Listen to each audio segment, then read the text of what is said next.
নির্মাণের ৪ বছরে উৎপাদনে যেতে পারেনি চুয়াডাঙ্গা বিসিক শিল্পনগরী। অর্ধেকের বেশি প্লট রয়ে গেছে অবিকৃত, বরাদ্দ দেয়া জমিও ফাঁকা পড়ে আছে। মৌলিক অবকাঠামো, নিরাপত্তাহীনতা সহ নানা জটিলতায় বিনিয়োগে আগ্রহ নেই শিল্প উদ্যোক্তাদের। সহজ শর্তে কিস্তির সুবিধা সহ আশার বাণী শোনাচ্ছেন কর্মকর্তারা। এ নিয়ে আরও জানাতে সরাসরি যুক্ত হচ্ছেন সহকর্মী কামরুজ্জামান সেলিম। সেলিম, এতদিনে কেন উৎপাদনে যেতে পারেনি বিসিক, জানাবেন সার্বিক চিত্র। আসলে এই বিসিকে শিল্পনগরীটি শুরু হয় 2014 সালের জুন মাসে এবং এর যে নানা অবকাঠামো থেকে শুরু করে জমি অধিগ্রহণ, তার কাজ শেষ হয় 2021 সালের জুন মাসে। এই প্রায় 6 বছরে কিন্তু এই নির্মাণ যে কাজ, জমি অধিগ্রহণের কাজ কিন্তু শেষ হয়েছে। এরপরে কিন্তু 2021 সালের জুন মাস থেকে প্লট বরাদ্দ শুরু হয়, কিন্তু প্লট বরাদ্দ প্রায় 4 বছর পেরিয়ে গেছে। এই 4 বছরে দৃশ্যমান কিন্তু কোনো অগ্রগতি হয়নি। এই 4 বছরের মধ্যে মাত্র 34টি প্লট বরাদ্দ দেওয়া হয়েছে।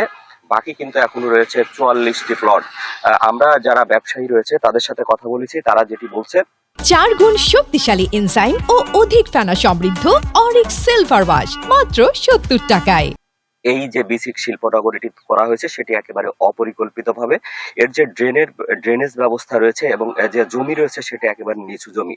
যারা ক্ষুদ্র এবং মাঝারি উদ্যোক্তা রয়েছে তারা কিন্তু এই জমি কিনে তাদের যে শিল্প কলকারখানা গড়ে তুলবে, তার আগে কিন্তু তাদের বড় অঙ্কের বিনিয়োগ কিন্তু এখানে করতে হচ্ছে। তা না হলে কিন্তু তারা কিন্তু এই শিল্পটি তৈরি করতে পারছে না। আমরা এর আগে দেখেছি অনেকেই কিন্তু এই বিসিক শিল্পনগরীতে কিন্তু প্লট বরাদ্দ নিয়েছিল, কিন্তু অনেকেই সেটি পরবর্তীতে কিন্তু সেই প্লট বরাদ্দ কিন্তু বাতিল করতে বাধ্য হয়েছে।